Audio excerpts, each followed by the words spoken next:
और अगर हम चाहें तो उनको घर बैठे उनकी सूरतें तब्दील कर दें और वो ना आगे जा सकें और ना ही पीछे।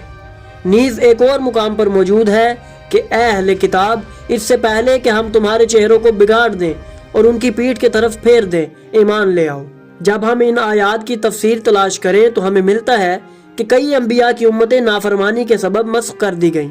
और उन्हें जानवरों में तब्दील कर दिया गया,